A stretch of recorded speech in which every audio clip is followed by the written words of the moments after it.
Welcome, and welcome to the James Merrill House reading. We'll be getting going in a second. I'll give you all a moment to log in. And in the meantime, we're going to show you a little video, a short video of the Merrill House. The first writers in residence came to the James Merrill House 25 years ago, shortly after James Merrill's death in 1995. Since then, over 80 writers have visited, staying in his home, a National Historic Landmark, to work on projects of their own. Thanks to Merrill's generosity, the house now belongs to the Stonington Village Improvement Association and is an ongoing inspiration for writers and poets from around the world. For more information, visit our website, jamesmerrillhouse.org. Thank you. And again, thank you all for joining us. I'm Jeffrey Little, committee member of the James Merrill House. And as you heard in the video, for 25 years, we've carried on the legacy of poet and writer James Merrill, who for 40 years made his home at 107 Water Street in Stonington Borough. This year and next, we are celebrating our 25th anniversary, and we'll be having a full slate of events. We are a nonprofit project of Stonington Village Improvement Association. And I encourage you to visit our website, jamesmerrillhouse.org, and to learn about the writers we've had recently and are going to have in residence. Even in times of COVID, they're safely in residence in the Merrill apartment. And sign up for upcoming events if you're not on our email list, and view the recent virtual talks, which are recorded. And if you're so moved, please donate online, jamesmerrillhouse.org/donate. So tonight we have something fun for you, a bit different for us. We have in residence a novelist whose debut novel is a dark comedy. Won't tell you anything more about it because we're going to have a special introducer. You may have read Rick Coster's interview with him in the New London Day this week. If not, I urge you to seek it out. Now, in a moment, I'm going to turn over the proceedings to my colleague on the Merrill House Committee, Joanna Scott, who will tell you a bit more about tonight's author and moderate a question and answer conversation with him following the reading. Joanna, as a recent addition to the Merrill House Committee, is a triple threat for those of us working on Merrill House. She's an award-winning novelist and professor. She and her husband, poet James Longenbach, were writers and residents at Merrill House in 2018, and they are now residents of Stonington Borough. And they are also donors to Merrill House. They are truly giving back. Thank you, Joanna and James. Joanna has written at least 9 novels, most recently The Potter's Grand Tour, published by Farrar, Straus and Giroux, and several volumes of short stories. She's won a MacArthur Award and a Guggenheim, among many others, and was a Pulitzer Prize finalist. Wow. Graduated with an MA from Brown. She is the Roswell Smith Burroughs Professor of English and Director of the Literary Arts Program at the University of Rochester, and has delved into the works of Beckett, Virginia Woolf, William Gass, and many others. So it's my pleasure to give the podium over to Professor Scott. Welcome. Thank you. Can you hear me okay? Yes. Thank you, Jeffrey, for that lovely introduction. Hi, everyone, near and far.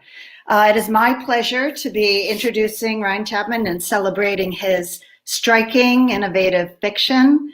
Ryan is a true global citizen, a Sri Lankan American writer, originally from Minneapolis. He's lived in the Czech Republic, France, New York City. His writing has appeared in many journals, including The New Yorker, McSweeney's, The Guardian, and The Believer, and he has previously been awarded residencies at the Vermont Studio Center and the Malay Colony, and he has spent the month of October here with us in Stonington, to our delight, as a writer in residence in the James Merrill House. In his debut novel, Riots I Have Known, published by Simon & Schuster in 2019 and out in paperback in the next few weeks, I think the Pub date is November 17th. Ryan set himself unusual challenges. While some writers, especially for their first book, might be inclined to take the easiest path from beginning to end, a clear, predictable path, a path that gets them through the story with the least amount of trouble, Ryan Chapman takes a different route. The Ryan Chapman path is one that leads to startling encounters, surmounts imposing obstacles, and entertains with madcap antics along the way. The Ryan Chapman path is the opposite of easy.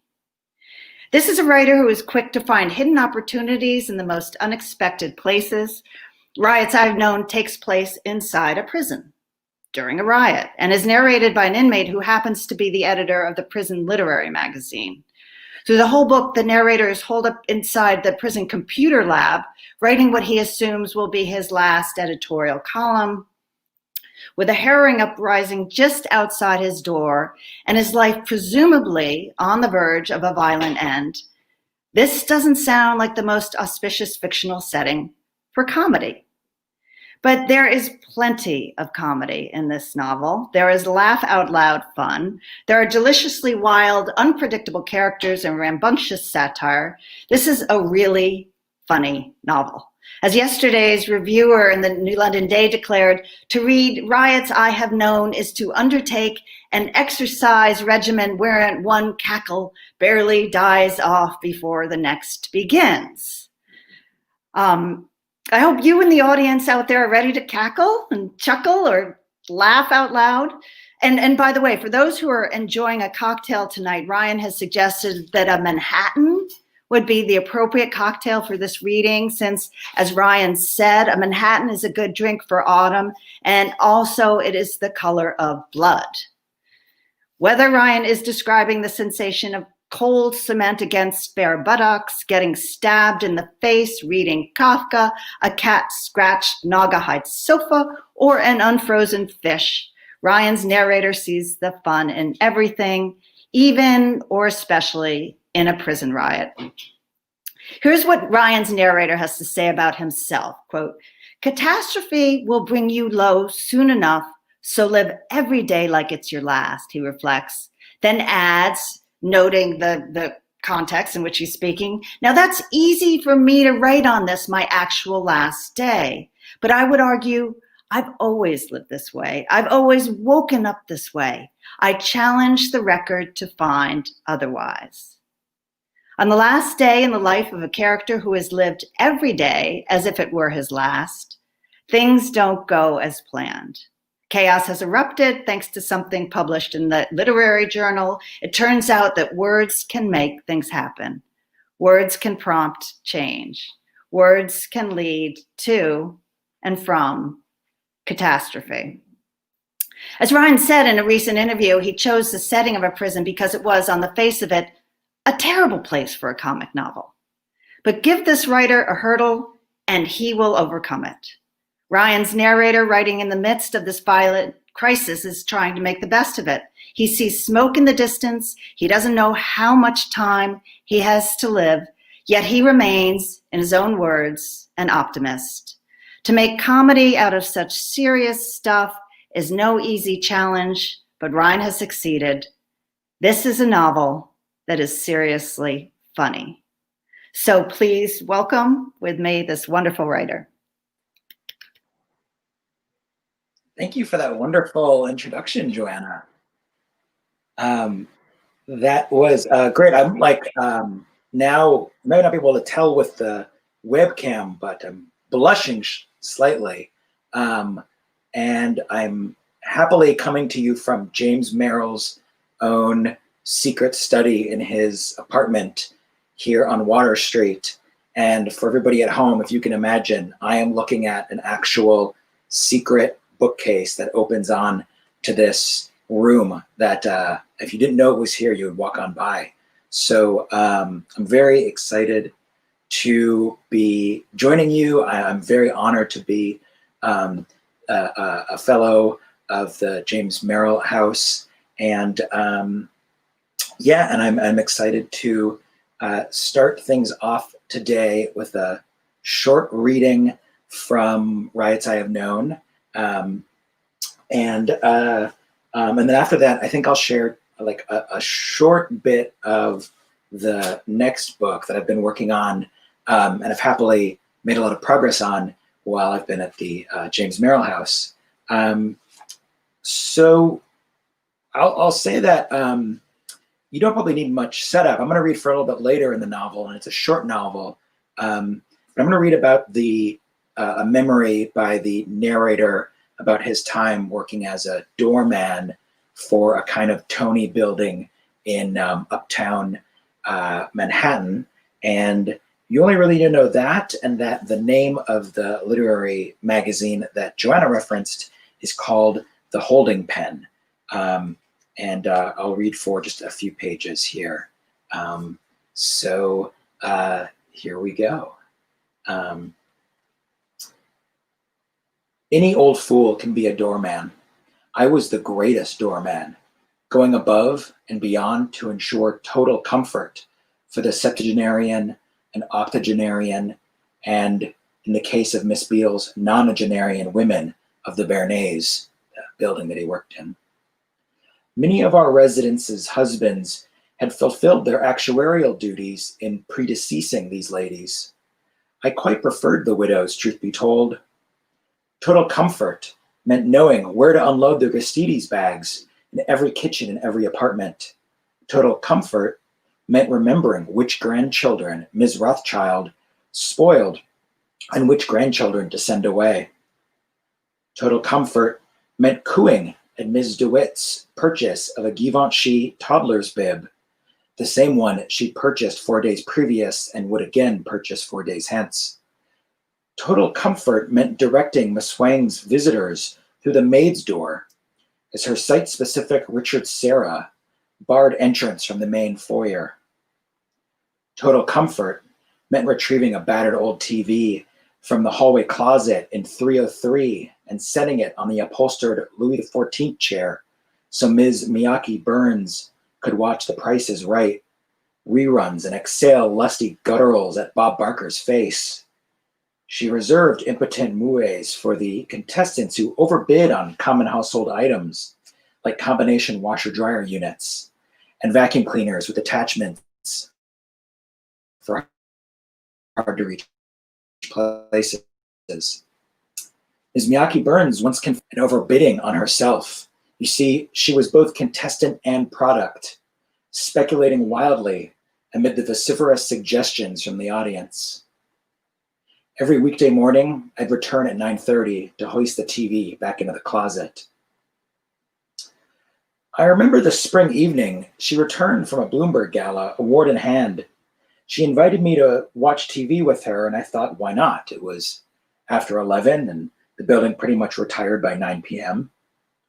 We passed a pleasant 30 minutes or so watching Turner Classic Movies. Before she fell asleep on her settee, her slim frame weighed down by a Lanvin pendant necklace, Ms. Miyake Burns pointed at the TV and whispered, "The actor who plays that horse is dead now." I've read enough biographies inside to know how little interest any of this holds, and I cannot fault your flagging attention. We only wish to know the story behind why a known personage is known at all, if you will, without all of this preamble. Everyone comes from somewhere, which is another way of saying everyone comes from nowhere, and it's just plain uninteresting, and I agree. And yet, my years at the Bernays are as much a part of me as the Holding Pen, even if the latter has brought me this readership and infamy, and the former brought me 9 consecutive life sentences. As much as I intend this final issue to be my apologia and an official accounting of events as they happened, I must also be true to my own higher calling, and hope you'll excuse a brief detour into autobiography. I remember the smells of the Bernays. Those returned first. The ladies doused in perfume to ward off the decrepitude. They really poured it on for charity galas and visits to their geriatrician, usually a Max von Sydow type with an office on Park. I'd hold open a taxi door and inhale a fog of bergamot and ambergris. The scent hung in the lobby for hours, resistant to the minifan we kept behind the redwood podium.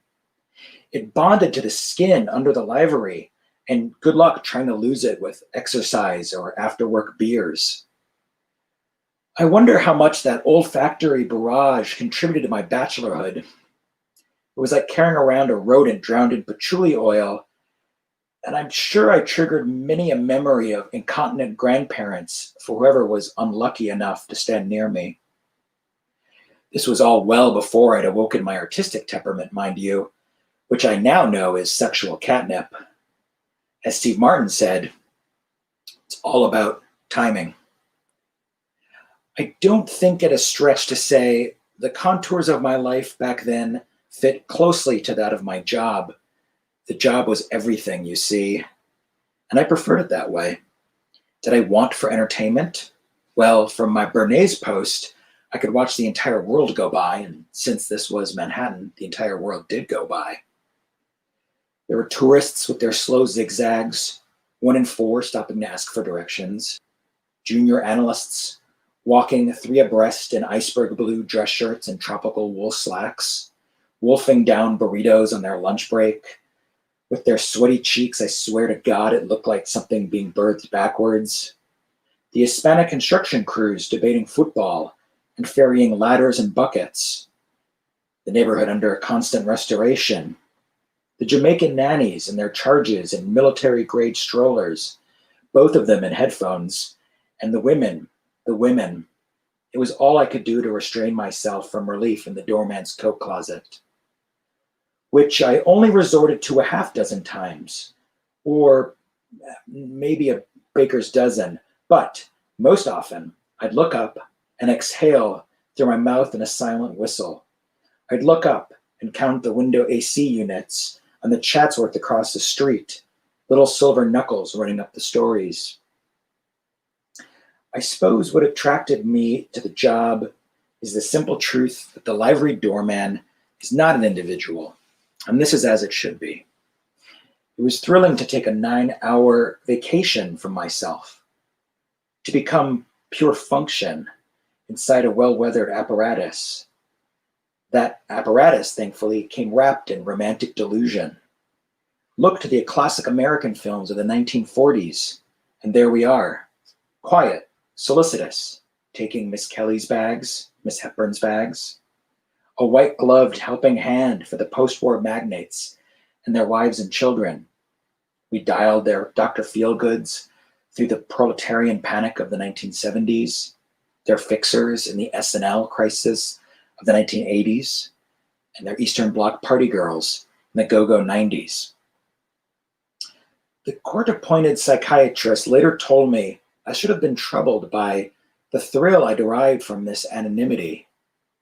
I suppose for others it was more difficult to wear the costume of self-effacement, whereas I could remain stock still at my perch for hours, gazing into the middle distance like a dutiful statuary. One night, after returning from a mid-shift tipple at O'Malley's, I swear my head detached from my body and floated around the lobby like a balloon without agency or direction. I consulted my coworker James about this. He'd put in the time and surely he could relate. I don't recall his response exactly, but the gist was something like, everyone thinks they're a fake. Everyone is lying constantly, and no one gets caught. The lies are too complex to determine guilt, let alone any kind of reckoning. Calm down and stop worrying so damn much. James then went into a short rant about the lack of reckoning in society as a whole, epitomized by the recent drug scandals at the Scripps National Spelling Bee.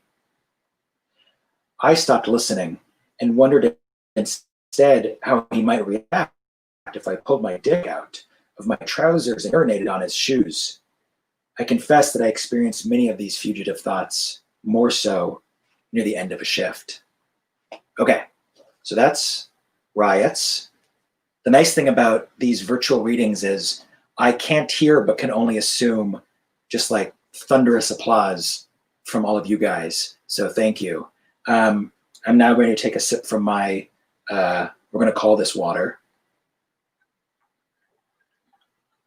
And now I'm going to read just a little bit from a new work in progress. And then Joanna's going to join me for a discussion. And I didn't realize until just now that the excerpt I read from In Riots does have a little bit of overlap with what I'm about to read you. And I swear to God that this book is very different. I just, for some reason, like talking about galas and elite philanthropy. So I'm just going to read a couple pages. This is like chapter 2 of this book. And the narrator, Samantha Kite, discovers, but doesn't quite understand at the beginning of this chapter and at the beginning of the book that his longtime wife, who heads up a very successful medical startup, has just confessed that the startup is in fact very fraudulent, and their life as well-regarded multi-billionaires who are saving the world is also a fraud and is about to end. And I don't think there's anything else to kind of tell you. I haven't really read this aloud much, so I apologize if I trip over words. And here we go. So in quotes, it opens with, "The necessary breakthroughs did not occur within the expected or justifiable life cycle of the product." He received this text Thursday evening his time, late afternoon her time, and assumed it was meant for the company's Slack. She had done this before, and the dry nature of the missive, in addition to the formality of the grammar, was out of step with the terse style of their marital exchanges. He was at the Gates Foundation dinner, which Camilla would have known from their shared calendar. Samantha replied with a question mark, drained his second flute, and returned to the tuna tartare. As a veteran of the gala circuit, he knew he had 10 minutes to finish eating before interruption by glad-handers and chummy acquaintances. Tuna was a terrible menu choice for the slideshow of West African tykes, warped by malaria and wefted by malnutrition, all puppy-eyed and distended. But Samantha soldered on. At least next week's Robin Hood gala wouldn't stoop to a slideshow. Then he remembered the chatter at cocktails. Almost everyone was skipping Robin Hood. You know, you book Yo-Yo Ma after a month at, you book Yo-Yo Ma a month after the Amphar salon. What do you expect? The chatter also confirmed the continued warm feeling for his family foundation's spring event, held 2 months previous, and this warmed him in turn and helped Samantha ignore the cloying voiceover by Kerry Washington. Roark Jefferson, seated to his left, pushed aside his untouched plate and gave a loud sigh. The drawing center served steak, and there on the ropes, this mess, he mashed the pink cigarette with a fork. This is just Bill and Melinda's guilt, made manifest by some pipsqueak more sous than chef. Samantha loved Roark. He was to the manor born, and, like some wizened character actor, a man that you couldn't imagine ever being under 50. He wore a uniform of bespoke pinstripe and shirting from Charvet, and adhered to the arbitrary traditions of the New England Wasp, like only wearing sneakers on the tennis court. His family had accrued their wealth the old-fashioned way, that is, passively, as rentier moguls. Roark expanded his modest inheritance of a few Harlem brownstones into a quiet fiefdom, and then, at the age when most expected him to hand over the reins, he multiplied his fortune by repurposing decommissioned shipping containers as standalone rooftop apartments. This instantly expanded the city's affordable housing inventory and earned endless praise from the mayor's office and urban studies think tanks. While the concept couldn't be patented, Roark stockpiled the global supply of the coupling hardware for the containers, which braced the weight transversely. Roark often corrected people on this point. The containers sat athwart the ruse, not on top of it. He had come out of the closet at age 70 and once confided to Samantha it was the public encomia that gave him the confidence to make public the open secret of his homosexuality, which he celebrated with the establishment of an invitation-only cigar club in the Flatiron district. Like the Yale Club, he says, but gayer and more selective. Samantha noticed the encomia also whitewashed Long Simmering's accusations that his family were slumlords. Now, Roark leaned over as the soundtrack played Satie's first Gymnopédie. The lack of imagination did not send one reaching for the pocketbook. "My boy," Roark said, "did you go to the drawing center? A week ago Friday, I believe." Samantha remembered the invitation. It was either held in the same event space they were sitting in now, a former bank from the Gilded Age, or in the Lower East Side at the other Gilded Age bank turned event space. "Couldn't make it," Samantha said. "I went to the Guggenheim thing. We're an underwriter." "Well," Roark said, "I had an insight I'd like to share with an aesthete such as yourself." These guys found Samantha's previous life fascinating. During the first flush, when his imposter syndrome was at its most acute, Samantha played the good time Charlie, tickling the ivories at IHO dinners, that's in honor of dinners, Chopin etudes and the like. Nothing concert-worthy, but sufficiently impressive when given the benefit of the doubt, which they always did with their own. An aesthete such as myself, do tell. Well, the auction was middling. Some minor Elizabeth Peyton, a rushed Henry Taylor. Nothing like 2005 when I picked up that Wiley for a song. That's in the Montauk place. Have you been? To yours? Yes, 4th of July. Samantha washed down the remainder of the tuna with a third flute. Of course. Anyhow, I realized at this middling auction, none of my figurative works depict our people. He opened his arm to indicate the room. I then realized the same applies for cinema, for literature, for song. Samantha leaned back in his chair. "You want more art about the affluent." From this angle, the long-stemmed calla lilies in the centerpiece appeared like an extension of Roark's much-envied white pomp, amplifying the import of his speech, and, when the golden uplights hit just so, giving the impression of a light bulb over his head. "What was Didion's line?" Roark asked. "We tell ourselves stories in order to live." She was talking about us. She was affluent too. And in our society, we value individual life by the measure of monetary reserve, do we not? Go on. Well, it stands to reason then our people possess the best stories. And nobody's telling them, you're saying. And nobody's telling them. A man with a squat, bald head peered around the centerpiece. "You guys are exactly right. What did Scalia say? Money is speech? We have the most speech." Roark pointed his fork at the man. "Mind your manners, Cohen. This is a private conversation." Ah, Marty Cohen. Samantha knew of him, but they hadn't met. A hedge fundie who'd long grown accustomed to speaking without pushback or request for clarification, and so felt comfortable saying specious bullshit like, "I'm socially liberal but fiscally conservative," as if there were any sphere of American life separate from money. They both ignored him. "It's an intriguing idea," Samantha said. "You could subsidize it, get a fellowship going." "I thought of that, but it should arrive naturally, don't you think? After all, we're people too." "We are people too, that is correct." Roark folded his napkin and set it on his plate. "I'm retiring for the evening. Will I see you at Averman's get-together?" Camilla had mentioned the quorum last week before she left for Oakland.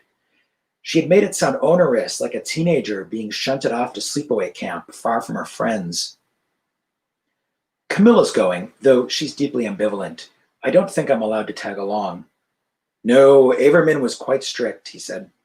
"He's developed something of a mania about it. No assistants, no spouses." "Enjoy answering all the big questions," Samantha replied. I'm being feted by the Brooklyn Phil. Rourke pulled a coat check ticket from his breast pocket and inspected it. I hadn't realized the outer boroughs supported their own Philharmonics. Well, good evening. Cement thought of sticking around, seeing if anyone was up for a cognac in the semi-secret lounge off the rear staircase. He remembered Averman's advice during the first flush. Don't stay too late, it looks desperate. Don't act like you won't have it next year. Act like you will, and act like you've always deserved it.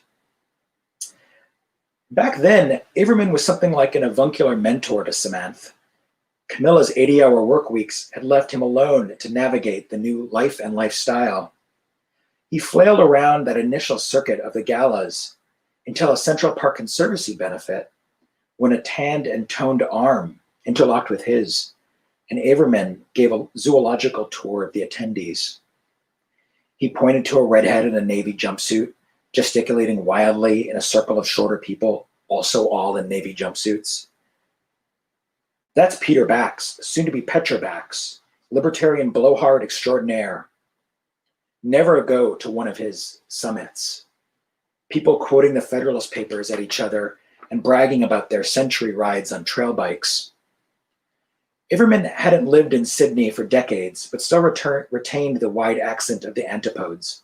I'm sorry, I'm not going to do an Australian accent, and you'll thank me. He pointed to a lounge area with a dozen people in aggressively experimental clothing. The young heirs. They're intellectually lazy, have zero sense of humor, and cannot keep a secret. Averman winced at what Samantha guessed was the memory of an extramarital misstep. Quote, high statistical likelihood of squandering the family fortune and whiling away their dotage in the rotating guest cottages and pool houses of distant cousins. Samantha was relieved Averman hadn't picked up on his own aspirations for intellectual laziness, which struck him as the core benefit of obscene wealth.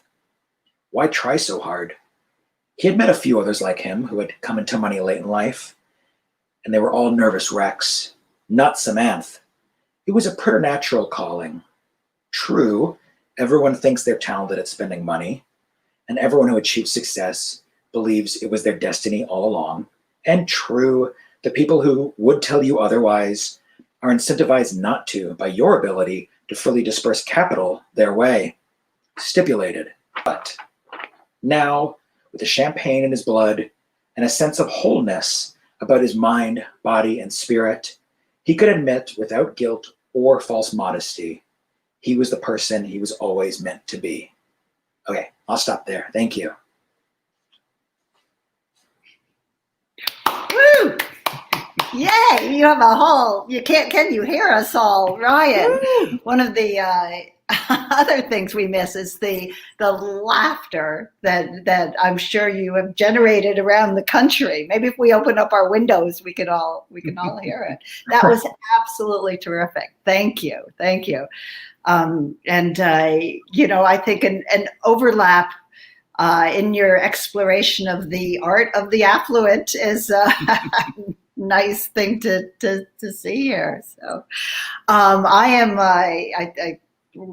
excited to have a conversation with you, but I also want to encourage the audience to post questions and comments, and I think they will show up on our screen. So please, I'll ask some questions, but I want to invite the audience to come on in and participate too.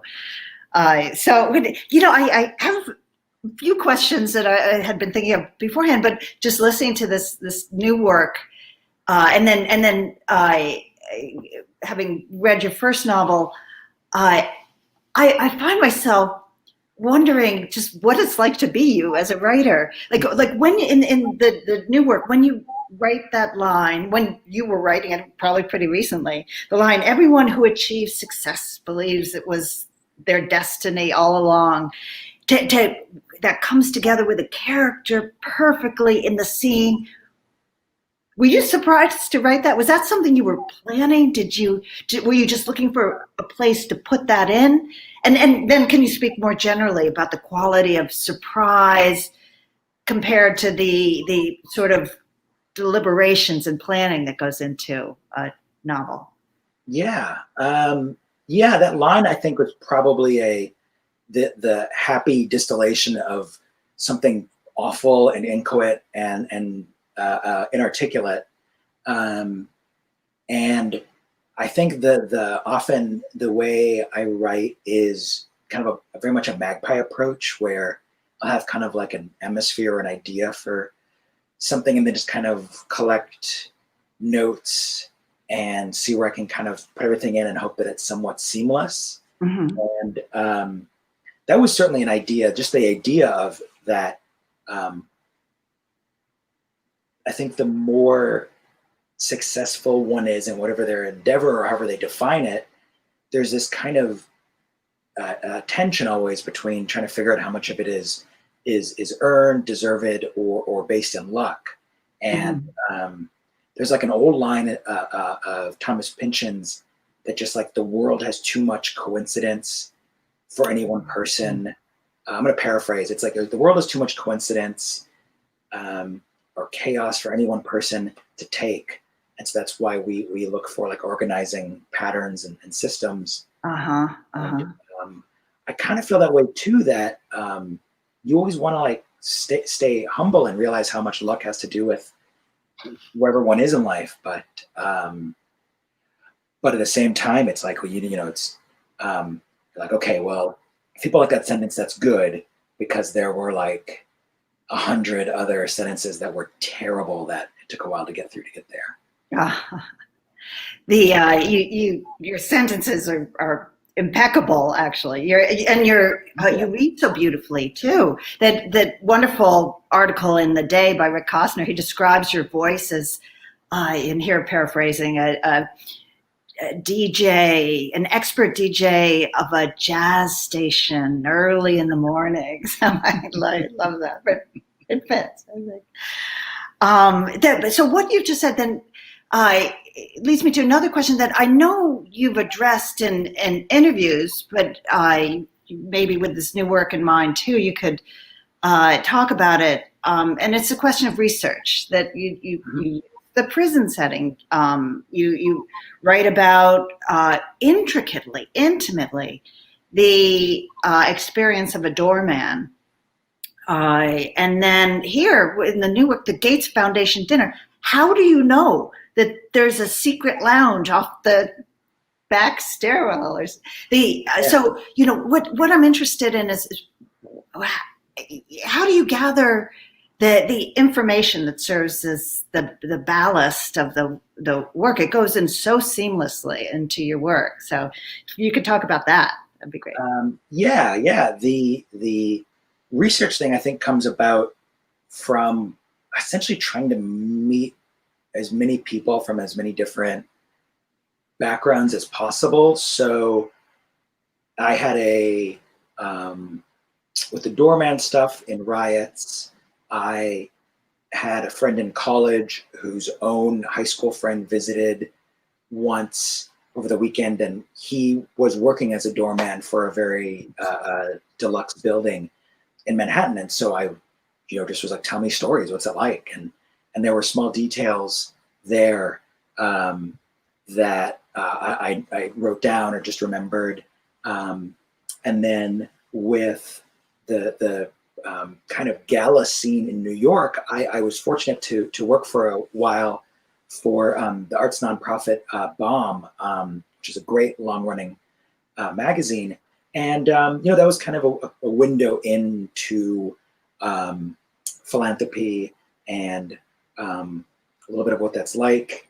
And there certainly are venues on the gala circuit with secret rooms that are a lot less exciting than you'd think.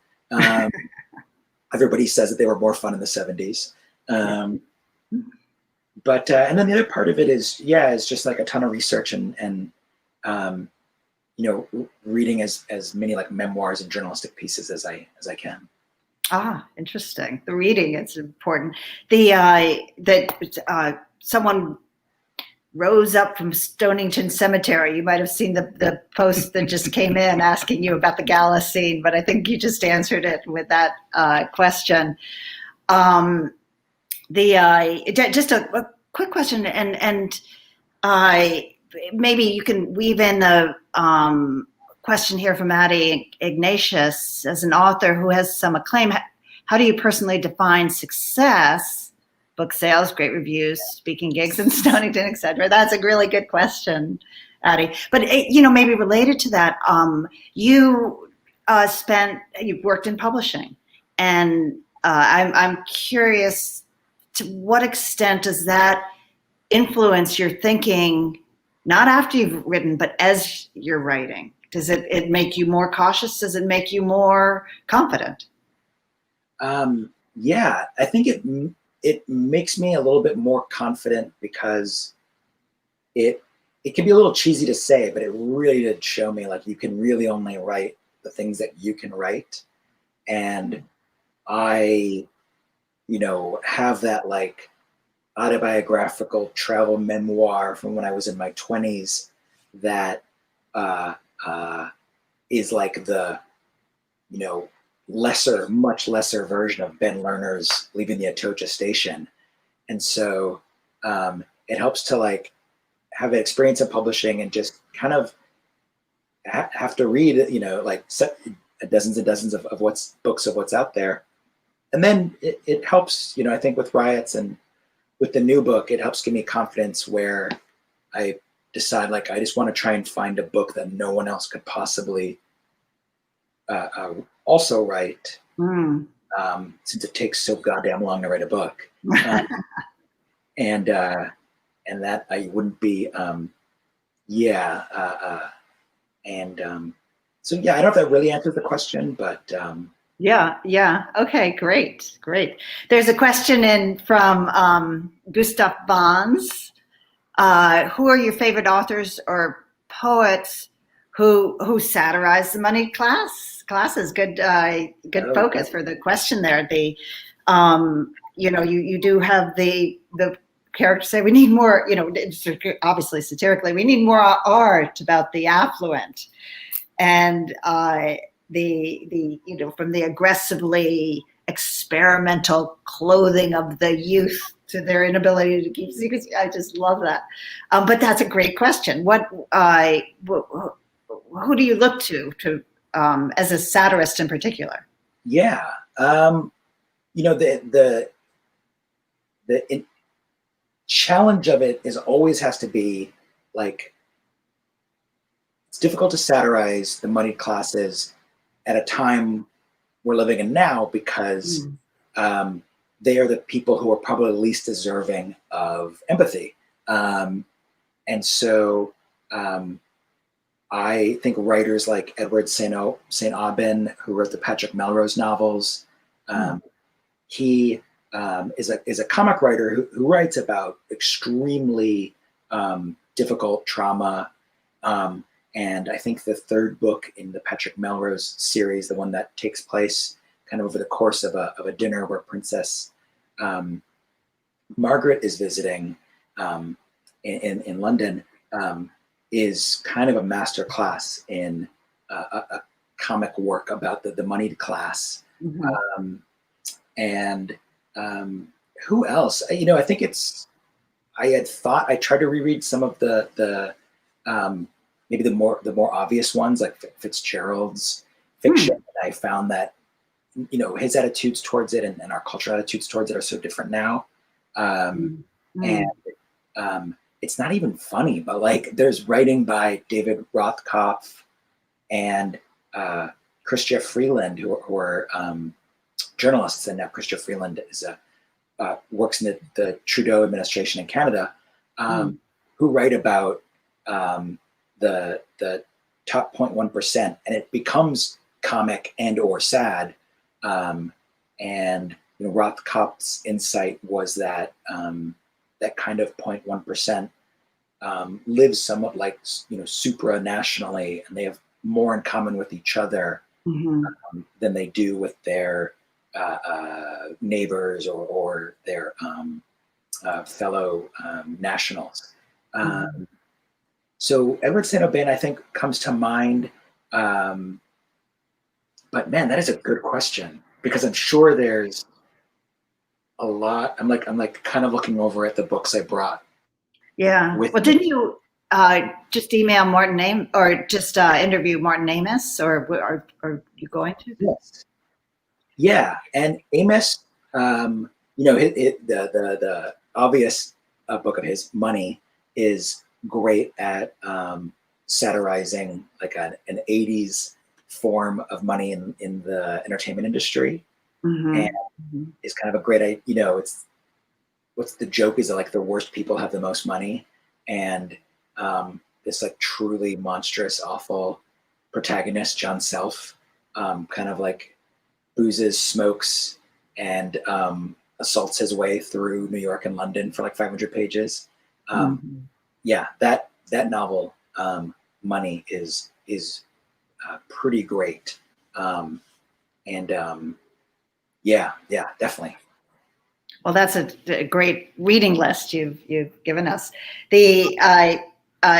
Someone from the James Merrill House program is, you had mentioned in conversation that your editor, when he acquired your book, he said, before it was even published, well, half the people are going to hate it and half are going to love it. So how has it been since it's been published?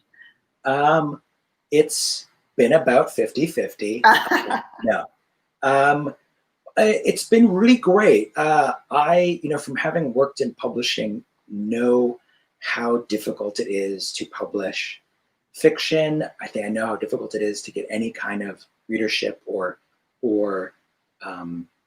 reviews for debut fiction. And certainly since November 2016, it's been even harder for fiction to kind of get attention. So I was like very, very thankful that I got such kind of good reviews, and I think like the reviews from like NPR and Washington Post and a few other places were very emboldening, and the kind that like give you in those like dark days when you've just been writing crap for a long time, help.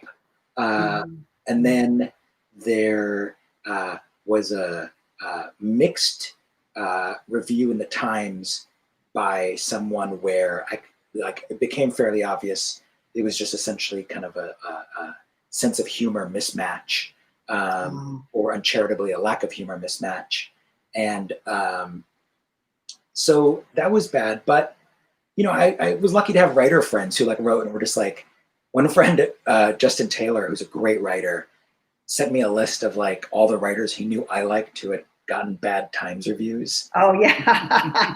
Okay. And then I also was very fortunate that my wife, who had a background in book publicity, but before her, she switched to local politics. She told me early on, like, try not to read the reviews on Amazon and Goodreads, because that you might see one that makes you feel really good, and then a bunch that will kind of, create a dark cloud over you. So I've steered clear of those. I hope there are tons of people reviewing it. If they all hit it, that's fine, but I'm glad I don't see those.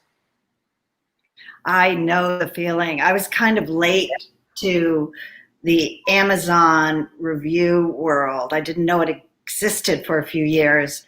And then I heard about it. And then I looked. And then I wept. And that was it. And I never looked at it again. So. What's your philosophy toward reviews? Do you read them? Do you? Oh, no. Well, I depend on an editor to send me the clips that she thinks, the passages, the quotes, the excerpts that she thinks I should, whether they're good or bad, that I should read. But I tend to stay away from them at this point. But it took me a long time to get to this point, so plenty of of railing and weeping and suffering and sleepless nights and feelings I'll never do this again. And then I'd get up and do it again. But so and one of the great things about your book is it's definitive. It's a short novel. It's meant to be a short novel. I love that form, and I've actually never succeeded with that form. I just go on and on, or else I write stories. But to get that, hit that sweet spot with a short novel, it's just wonderful. So was that the plan when you set out to write this? Yeah, I really love a lot of Latin American, South American writers. Yeah. Where it's very common to write kind of the novella length, and I'll use that prompt just to like call out. There's this novel Senselessness by the Salvadorian novelist Horacio Castellanos Moya, M-O-Y-A. That is similar length and is like a masterpiece. And that scale, I figured. I had the idea of the voice for the book and the setting pretty early, and I just felt it's probably difficult to expect a reader to stay with that inside that head for like 200 pages. And I had heard, since the book occurs somewhat in real time, I had this perhaps foolish idea that the book would kind of match one-to-one the reading experience and the protagonist experience. And so that was pretty early. And then I was very encouraged again by writer friends and my wonderful agent, Mariah Spence, kind of was very upfront with me. And she said, it's a rare length of book. And, that just means that she wanted to send it out to editors kind of when the time was right.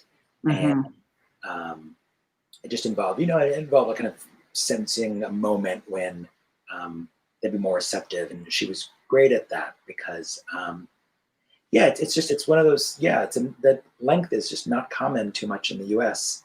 Even though I gather it's pretty de rigueur in Europe and Latin American writing. Yeah. Oh, interesting. Here, R. Douglas Rice asking, have you used Merrill's Ouija board? And I'll have a follow-up to that in a sec. So I'm saving it for the end of the residency because I'm kind of nervous about what I'm going to find. If it doesn't work, that's okay.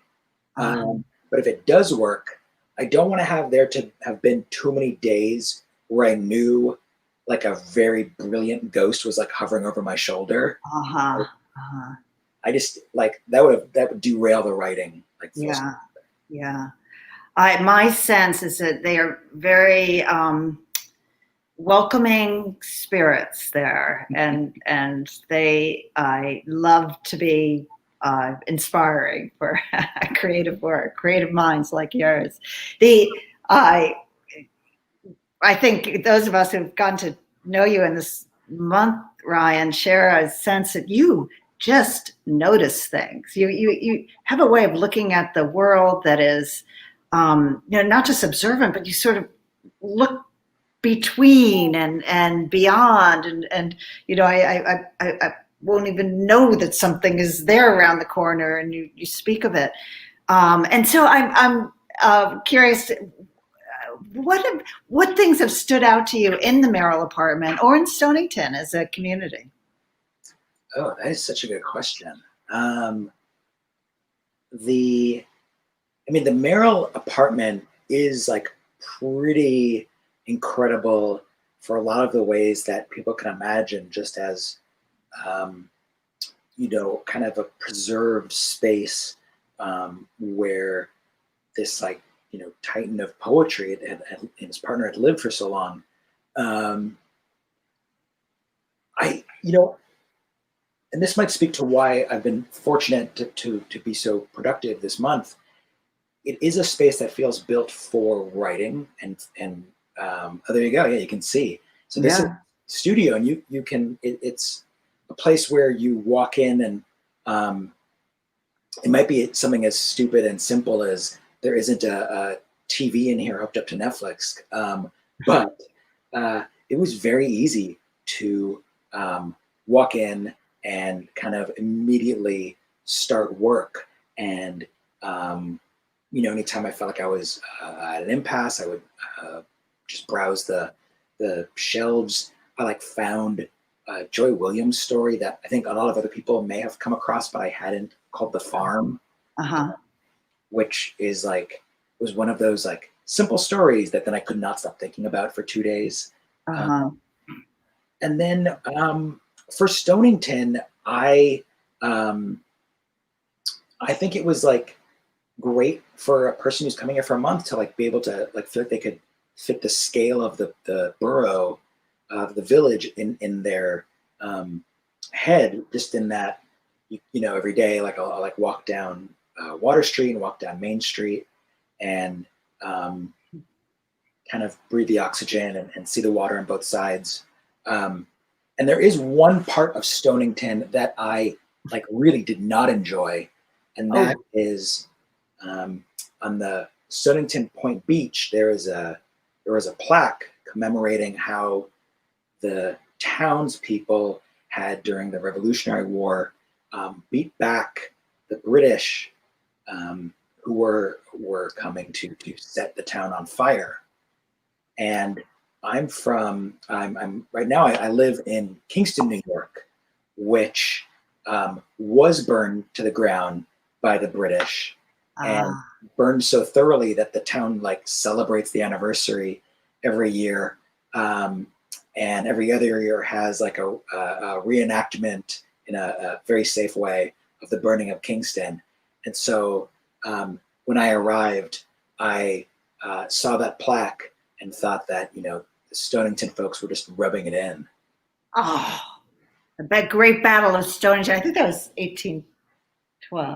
War of 1812. Yeah, well. Oh, much later. Okay. Can't help it. Can't help it. They fought them back. They, that's. Yeah, you guys should have been there 40 years earlier in Kingston. So just in the last minute that we have, I once interviewed on stage Salman Rushdie and Umberto Eco together. Wow. In front of a very large crowd. And I said to them at the end, what question would you like to ask the other now that you have a chance in front of this group? And Rushdie did not miss a beat. He turned to Umberto Eco and he said, will you lend me some money? But let me ask you, is there a question you would like to be asked in this last minute? No, I feel like I kind of want to ask you, because you got such great questions. So as Jeffrey noticed, or noted, you're 9 novels in, you have a short story collection coming out next year. One, does it get easier? 2, how do you keep the faith? It's mostly, I feel like writing is mostly failure, and then just enough, reward to keep you going. Yeah, it is hard, but just getting lost in the work itself is the thing that is sustaining, and having a few dear readers, as I have with my husband James Longenbach, who's also a writer and a poet. So that really helps. But it is hard if you focus on the outcome. Less hard if you're focused on the output. If that makes sense. So that's it. That's my experience so far. So Ryan, it has been a pleasure talking with you. Jeffrey, thank you for running the show here, and thanks everyone for your questions and for listening. I wish we could hear your thunderous applause right now, and we hope you're enjoying your Manhattans and be in touch. And the Merrill House is a very special space and place. So we're lucky to have it here. And we're so lucky to have you, Ryan, you're a generous, innovative writer. So thank you for sharing your work. Thank you, Joanna and Jeffrey and everyone at the Merrill House. This has been incredible. Thank you, everybody, for tuning in. Thank you.